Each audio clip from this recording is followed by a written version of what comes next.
بسم الله الرحمن الرحيم.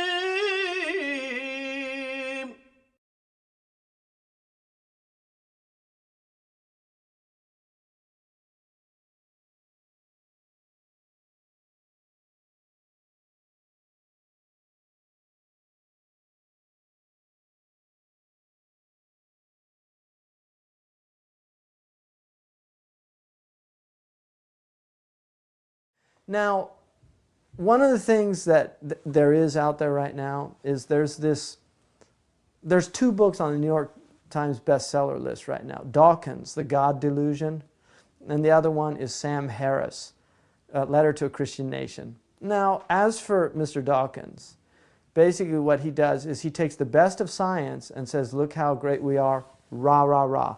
And he takes the worst of religion and he says, look how horrible they are, boo, down with religion.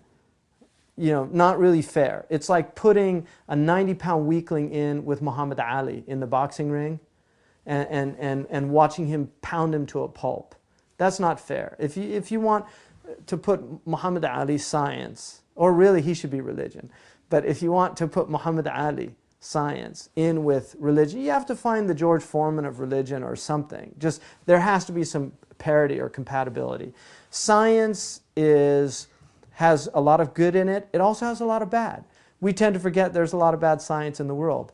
For instance, there was a move in the United States in the early 20th century, in the 1920s, to basically sterilize poor people because they were seen scientifically as unworthy of breeding. That was a scientific theory. That scientific theory manifests in the Nazi movement because the Nazis believed in the science of eugenics, that they were actually a superior race. And they believed that the Jews were an inferior race. That's science, that's not religion. So Dawkins doesn't talk about that science. Science is only what's good and what's wonderful and what's... For instance, science creates things like agricultural systems that work, like now we can put potassium and we can put phosphates into a chemical mix, and instead of allowing land to rest, they used to have crop rotation and allow land to rest, have a period of rest so that they'd let the animals come graze, they would defecate, that defecation would restore the soil to its natural and fertile nature. So science comes along and says, hey, you know what? We can replicate what the animals are doing. So let's put some potassium, some phosphate, put it together, put it in the soil, and we can just farm all year long.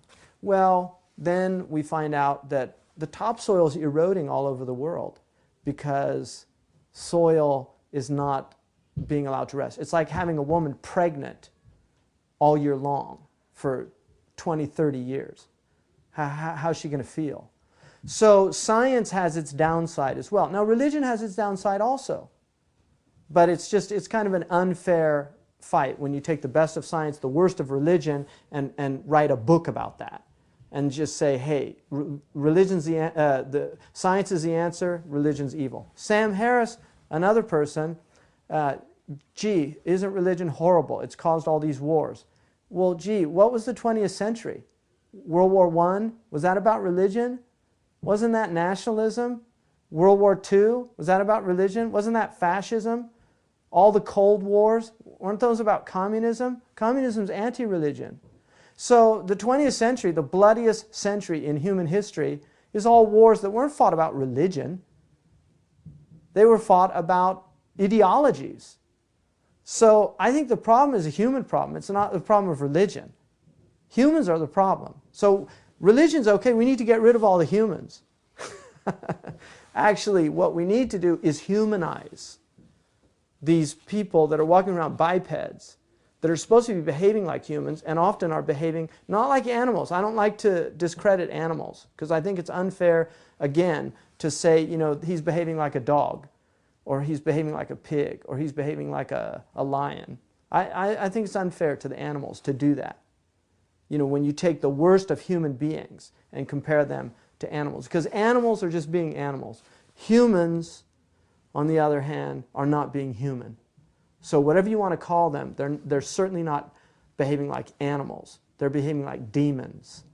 So I think that's a better, if you want a good metaphor there, it's better to call them demons. That's demonic behavior. It's not animal behavior. Animals are creatures that live within their own limitations, and I've never seen a dog that didn't behave like a dog. I've never seen a cat that didn't behave like a cat. Never seen a pig that didn't behave like a pig. I've never seen a donkey that didn't behave like a donkey. I've never seen a rabbit that didn't behave like a rabbit or any other animal. But I've seen a lot of humans that don't seem to be behaving like humans.